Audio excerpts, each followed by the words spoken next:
The gunshot echoed across the prairie, splitting the silence like lightning as Tabitha Lancer dove behind the overturned wagon, clutching her wedding dress to her chest. She hadn't expected to spend her wedding day fleeing bandits, yet here she was, stranded miles from town with dust coating her carefully arranged hair and tears threatening to spill from her eyes.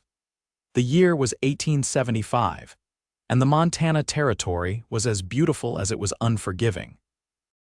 Tabitha had traveled all the way from Boston with dreams of starting a new life, responding to a mail-order bride advertisement that promised security and companionship. What the advertisement hadn't mentioned was that her intended groom was a ruthless man with gambling debts higher than the nearby mountains, and that their wedding day would be interrupted by men demanding payment. Another bullet splintered the wood above her head. The driver of her wagon was already dead, shot through the heart when the attack began. Her intended groom had fled at the first sign of trouble, leaving her to face the consequences of his actions alone. "Come out, pretty lady," a rough voice called. "Your husband-to-be owes us, and since he ain't here to pay, you'll do just fine as payment." Tabitha's heart hammered against her ribs. She was 22 years old and had never faced anything more dangerous than her strict father's disapproval.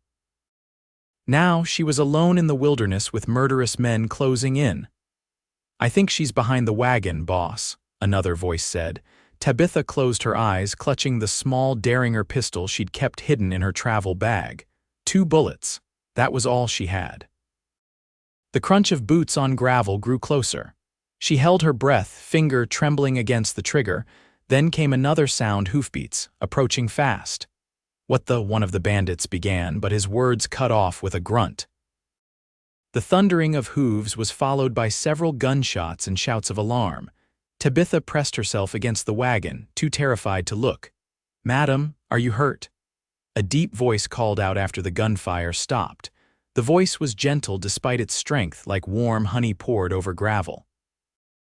Tabitha didn't answer, still gripping her tiny pistol with white knuckles. "Madam, those men are gone now. You're safe." The voice was closer now, and Tabitha finally found the courage to peer around the edge of the wagon.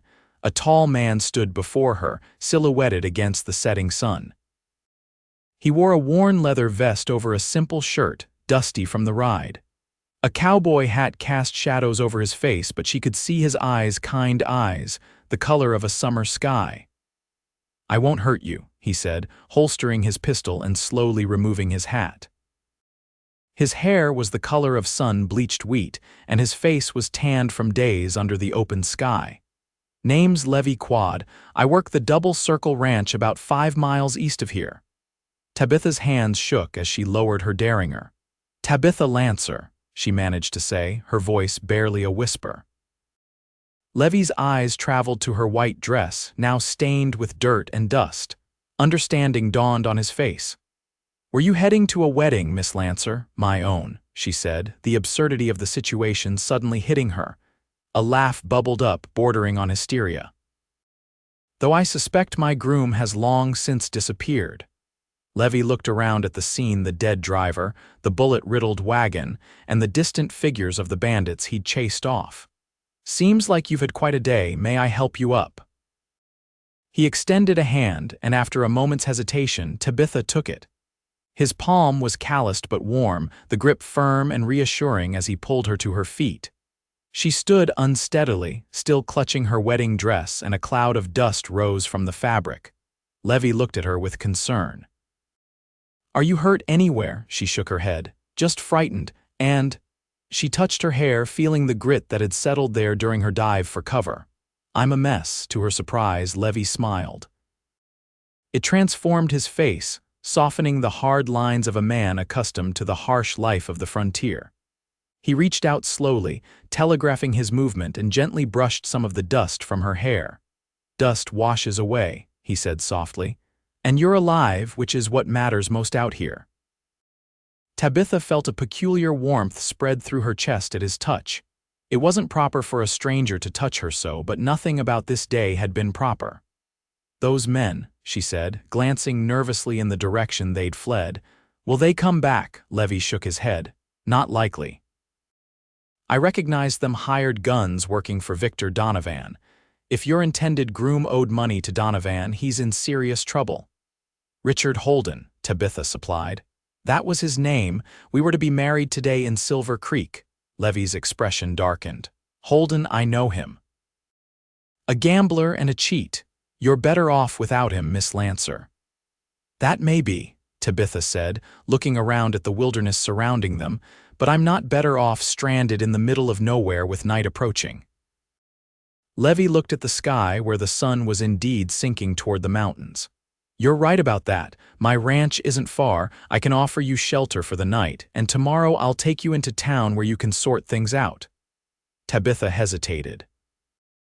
Going alone to a strange man's home went against everything she'd been taught. But staying here with darkness falling and those men potentially returning was far more dangerous. I promise you'll be safe, Levi added, reading her thoughts. My housekeeper, Mrs. Caldwell, lives on the property. She's a proper old dragon who'll ensure your reputation remains intact. That brought another smile to Tabitha's face despite everything. Well, when you put it that way, Mr. Quade, I accept your offer. Levi nodded and turned to his horse, a magnificent chestnut stallion. Let's gather what we can from your belongings. Anything you can't live without, Tabitha indicated her trunk still strapped to the back of the wagon. My clothes and a few keepsakes from home. While Levi retrieved her trunk, Tabitha took a moment to look at the driver.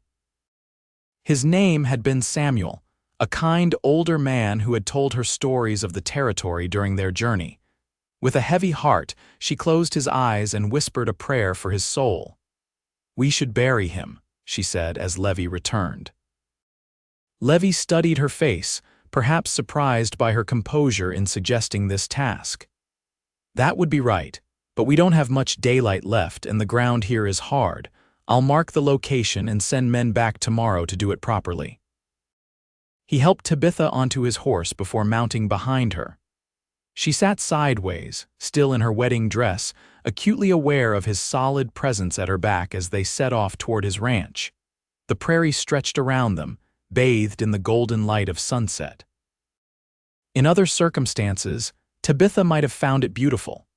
Now, she was simply grateful for the strong arms that held the reins on either side of her, creating a protective circle she desperately needed. May I ask what brought you out here, Miss Lancer? Levi asked as they rode. Silver Creek's a long way from anywhere, Tabitha sighed. I came as a mail-order bride.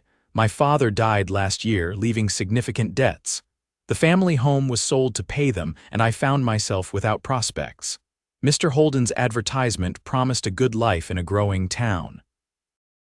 I'm sorry about your father, Levi said. His voice held genuine sympathy. But Holden, he doesn't own much more than the clothes on his back and a talent for cards. So I've discovered, Tabitha said bitterly. He claimed to be a successful businessman. Levi was quiet for a moment. The territory can be hard, but it's also a place for new beginnings.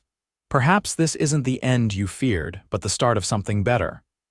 Tabitha wasn't sure she believed that, but she appreciated his attempt at comfort. They rode in companionable silence as the first stars appeared in the darkening sky.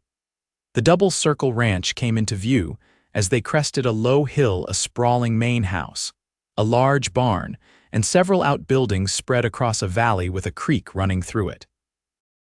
Lights glowed in the windows, a beacon of civilization in the wilderness. It's beautiful, Tabitha said, genuinely impressed. Been in my family for 12 years, Levi said with pride in his voice. My father started it with nothing but determination and 20 head of cattle. Now we run over 1,000. As they approached the house, a plump woman with silver hair appeared on the porch, hands on her hips. Levi Quade, you're late for supper again, and who is this you've brought with you? Mrs. Caldwell, Levi called. We have a guest in need of assistance. This is Miss Tabitha Lancer. She's had quite an ordeal today. Mrs. Caldwell's expression softened as she took in Tabitha's wedding dress and disheveled appearance. Oh, my dear, come inside at once. You look half frozen and completely exhausted. Levi helped Tabitha down from the horse, his hands steady on her waist. For a brief moment, their eyes met, and Tabitha felt that strange warmth again, like embers glowing in her chest. "Thank you," she whispered, meaning it more deeply than those simple words could express. "You're welcome, Miss Lancer," he replied, his voice equally soft. Then he broke the moment, turning to Mrs. Caldwell. "I'll see to the horse and bring in Miss Lancer's trunk." Mrs. Caldwell ushered Tabitha inside while Levi led his horse toward the barn. The house was warm and welcoming, with solid furniture and colorful quilts that spoke of comfort rather than luxury. "Now, let's get you out of that dress and into a hot bath," Mrs. Caldwell said, guiding her toward the stairs. "You can tell me what happened while you soak away some of that trail dust." An hour later, Tabitha sat at the kitchen table, wrapped in a borrowed nightgown and robe, with her damp hair hanging loose down her back. She felt human again after the bath and the hearty stew Mrs. Caldwell had insisted she eat. Levi joined them, having washed up himself. He looked different without his hat and trail dust, younger somehow. "I've sent one of the ranch hands to notify the sheriff about what happened," he said, accepting a cup of coffee from Mrs. Caldwell. "He'll likely ride out tomorrow to investigate." Tabitha nodded. "Thank you, I should decide what to do next." The thought was overwhelming. She had spent all her money on the journey west. Going back to Boston wasn't an option. "There's no need to decide tonight," Mrs. Caldwell said firmly. "You've had enough shocks for one day. You'll stay here until you're ready to move on, and that's final." Levi smiled at the housekeeper's authoritative tone. "Mrs. Caldwell rules this house with an iron hand, Miss Lancer. Best not to argue." "I wouldn't dream of it," Tabitha said, managing a small smile of her own. "And please, after everything today, I think you can call me Tabitha." "Tabitha," Levi repeated, as if trying out the feel of her name. "Then you must call me Levi." Mrs. Caldwell looked between them with a knowing expression that made Tabitha blush and quickly look down at her empty bowl. "I've prepared the blue bedroom for you," Mrs. Caldwell announced. "It's right next to mine with a lovely view of the sunrise." "Thank you," Tabitha said. "I can't express how grateful I am for your kindness." "Nonsense," Mrs. Caldwell replied. "Anyone would do the same." "Not anyone," Levi said quietly. "There are those who would take advantage of a woman alone." The reminder of her vulnerability sent a chill through Tabitha despite the warm kitchen.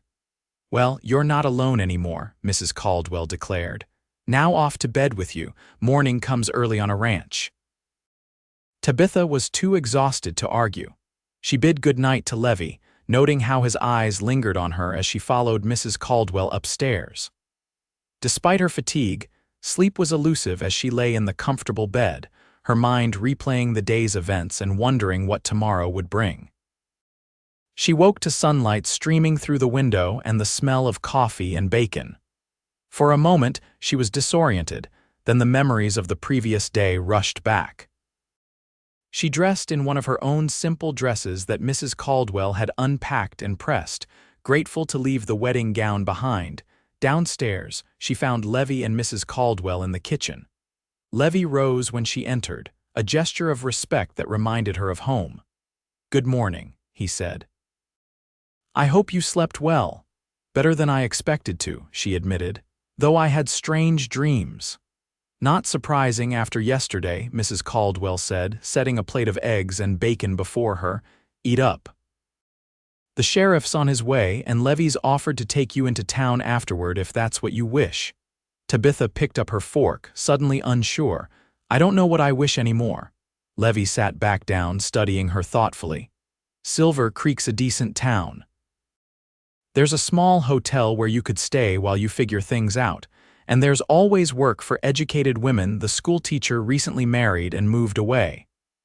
"I was a teacher in Boston," Tabitha said, surprised, "before my father's death. See Providence." Mrs. Caldwell nodded as if this settled everything. The arrival of Sheriff Barton interrupted their conversation. A gruff man with a silver mustache, he took Tabitha's statement about the attack with professional detachment. "Donovan's men have been causing trouble for months," he said when she finished. This is the first time they've gone this far, though, and Holden's disappeared, cleaned out his room at the hotel, and hasn't been seen since yesterday morning. He left me to die, Tabitha said, the reality of it finally sinking in. The sheriff had the decency to look uncomfortable. Seems that way, madam. I'll be looking for him, but honestly, he's probably halfway to California by now. After the sheriff left, promising to send men to properly bury the driver, Tabitha faced Levi across the kitchen table. It seems I truly am starting over, she said, trying to keep her voice steady. Levi nodded. The offer stands. I'll take you to town when you're ready. Tabitha looked around the warm kitchen, suddenly reluctant to leave this unexpected sanctuary.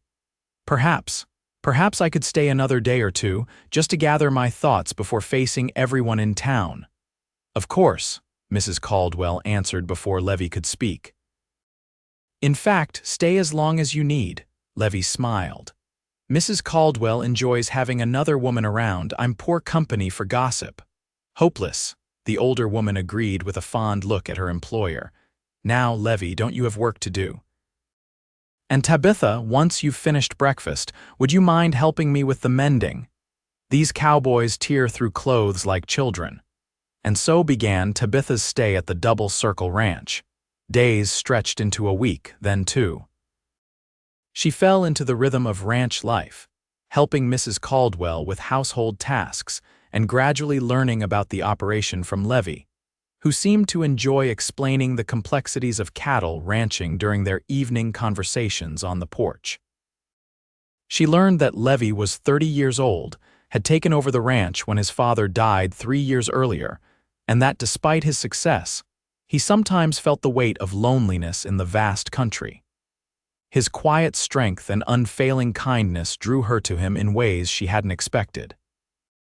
For his part, Levi found himself looking forward to evenings more than he ever had, hurrying through his work to return to the house where Tabitha waited with interesting conversation and a smile that made his heart beat faster. On a warm afternoon, nearly 3 weeks after her arrival, Tabitha was hanging laundry when Levi rode in with several of his men, dusty from a day working with the cattle. "How was your day?" she called as he dismounted near the clothesline. "Long," he admitted, removing his hat and wiping his brow. "But good. The herd's looking healthy this year." Tabitha smiled, noticing how the sun highlighted the gold in his hair. "Mrs. Caldwell's made apple pie for dessert tonight." "Something to look forward to," he said, his gaze lingering on her. "You look happy today." "Do I?" She hadn't considered her own happiness, too busy adapting to her new circumstances. But he was right, she did feel happy, standing in the sunshine with clean laundry snapping in the breeze and Levi's blue eyes fixed on her face. "It suits you," he said softly. Then, more hesitantly, "Tabitha, I was wondering if you might like to ride out with me tomorrow. There's a spot on the property I'd like to show you, a view worth seeing." The invitation felt significant somehow, different from their casual interactions around the ranch. "I'd like that very much," she answered, feeling a flutter in her stomach. His smile was like sunrise. "Good.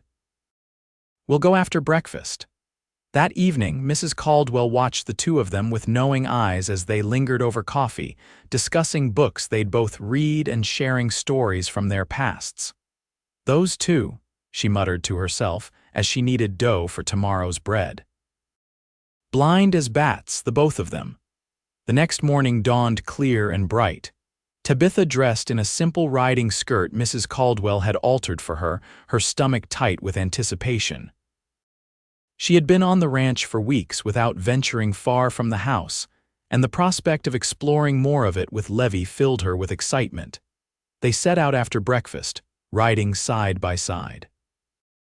Levi had provided a gentle mare for Tabitha, and she found herself enjoying the freedom of movement after being confined for so long. "You ride well," Levi observed as they crossed a meadow bright with wildflowers. "My father insisted I learn," Tabitha explained. "He said a proper lady should be accomplished in all areas." "Was he very strict, your father?" Tabitha considered the question. "Yes, but fair. He wanted the best for me, though his idea of what that was didn't always align with mine." How so?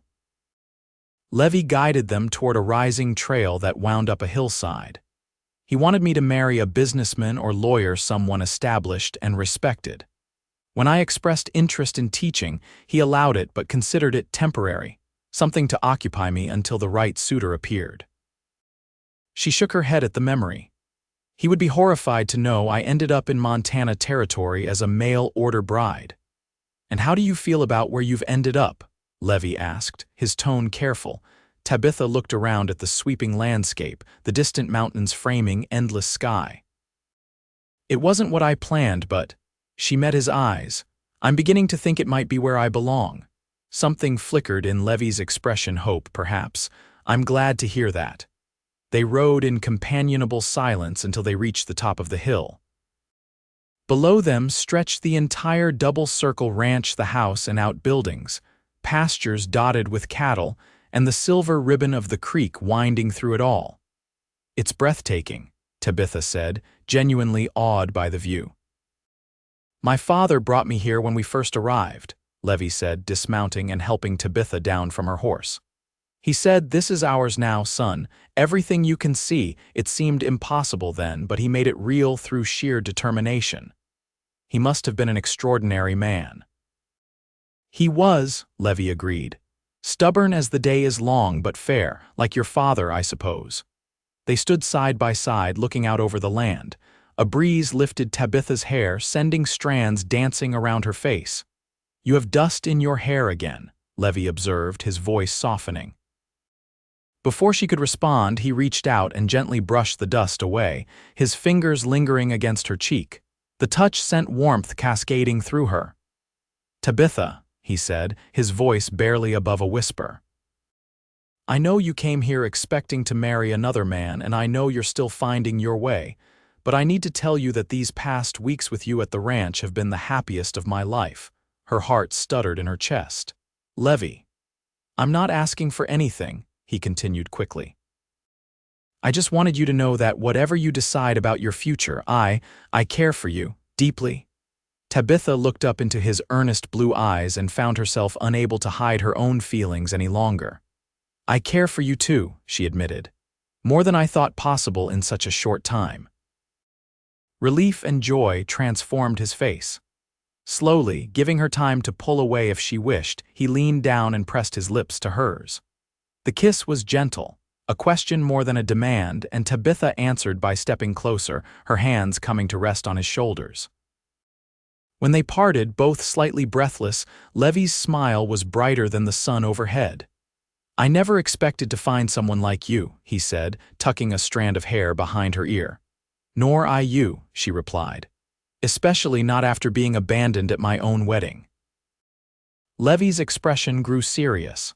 "Tabitha, I would never abandon you, not for any reason." The sincerity in his voice made her eyes sting with unexpected tears. "I believe you." They spent the rest of the morning on the hilltop, talking of their lives, their hopes, and the growing feelings between them. When they finally returned to the ranch, Mrs. Caldwell took one look at their clasped hands and nodded in satisfaction. "About time," she said, turning back to her cooking. "Supper's in an hour." Over the following weeks, Tabitha and Levi's relationship deepened. They spent their days working, he with the cattle and ranch business, she helping Mrs. Caldwell and beginning to teach the children of the ranch hands. Their evenings were filled with conversation, laughter, and increasingly tender moments stolen when Mrs. Caldwell pretended not to notice. News came from town that Richard Holden had indeed fled the territory, and Donovan's men had been arrested after attempting to rob the Silver Creek Bank. The danger that had brought Tabitha to the ranch was gone, but she no longer thought of leaving. On a perfect autumn evening 6 months after her arrival, Levi took Tabitha back to the hilltop where they'd first confessed their feelings. The land spread out below them, the trees touched with gold and red, and the air crisp with the promise of winter. "I wanted to bring you back here," Levi said, taking her hands in his, "because this is where I first realized how much I loved you." Tabitha's breath caught in her throat. "Loved." "Love," he corrected, his eyes holding hers. I love you, Tabitha Lancer. I love your strength, your kindness, your determination. I love the way you've made the ranch feel like a home again. I love the sound of your voice and the sight of your smile." Tears welled in Tabitha's eyes. "I love you too, Levi, with all my heart." He smiled, then to her surprise, went down on one knee before her. "I know you came to Montana to marry another man, but I'm hoping you'll stay to marry me instead."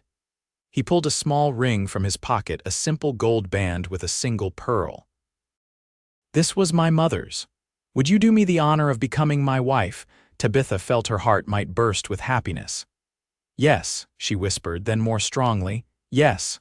Levi slipped the ring onto her finger, then stood and pulled her into an embrace that felt like coming home. As the sun set over the land they both now loved, he kissed her with all the promise of their future together. "I promise to love you forever," he murmured against her lips, "through every storm and sunny day, through good years and bad."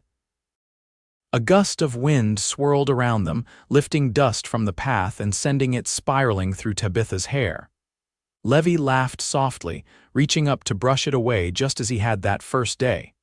"Always getting dust in your beautiful hair," he said tenderly. "I don't mind," Tabitha replied, leaning into his touch. "Not when you brush it away."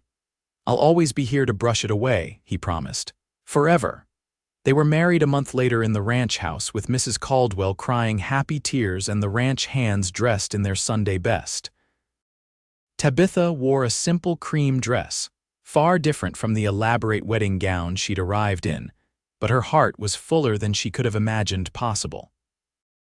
The town of Silver Creek turned out for the celebration, curious about the woman who had arrived as a mail-order bride for one man and ended up the beloved wife of Levi Quade. The sheriff himself offered a toast to the couple, winking at Tabitha as he mentioned how things had a way of working out for the best. As the sun set on their wedding day, Levi led his bride out onto the porch for a moment of quiet amidst the festivities. "Happy, Mrs. Quade?" he asked, his arms encircling her waist. "More than I knew was possible," she answered truthfully, leaning back against his chest. "When I was left alone with bandits shooting at me, I thought my life was ending. I never imagined it was just beginning." Levi pressed a kiss to her temple. "Every day with you is a beginning," he said, "and I plan to cherish each one." The years that followed proved his words true. The Double Circle Ranch thrived under their joint care, with Tabitha bringing her organizational skills to the business side while Levi managed the daily operations. They weathered hard winters and dry summers, cattle market fluctuations, and the occasional dispute with neighboring ranchers. 2 years after their marriage, Tabitha gave birth to a daughter they named Alina, after Levi's mother. A son, James, followed 3 years later. The children grew strong in the clean Montana air, learning to ride almost before they could walk and developing the same love for the land that their parents shared. Tabitha never forgot her first day in Montana territory, the fear, the dust, and the man who had ridden out of nowhere to save her. Sometimes, when a particular sunset painted the sky in shades of gold and pink, she would remember how Levi had brushed the dust from her hair and promised forever. It was a promise he kept, every day, through all the seasons of their lives together on the land they both loved. And Tabitha, who had come west seeking security but found love instead, considered herself the most fortunate of women. When visitors asked how they met, Levi would always smile and say, "I found her with dust in her hair, waiting for a future that never arrived. So I offered her a different one instead." And Tabitha would add, "The best one possible," her hand finding his as naturally as breathing. On their 30th wedding anniversary, they returned to the hilltop, older now but still very much in love. The ranch had grown, with more buildings dotting the landscape and their son working alongside his father to ensure its continued success. Their daughter had married the town doctor and lived nearby with children of her own. Did you ever imagine this? Tabitha asked, gazing out over the life they had built together. "That day when you found me behind that wagon," Levi took her hand, his thumb caressing the wedding band that had never left her finger. "I hoped," he admitted. The moment I saw you, covered in dust but still fighting, I hoped for everything we now have. Even though I was supposed to marry another man, especially because of that, Levi said with a chuckle.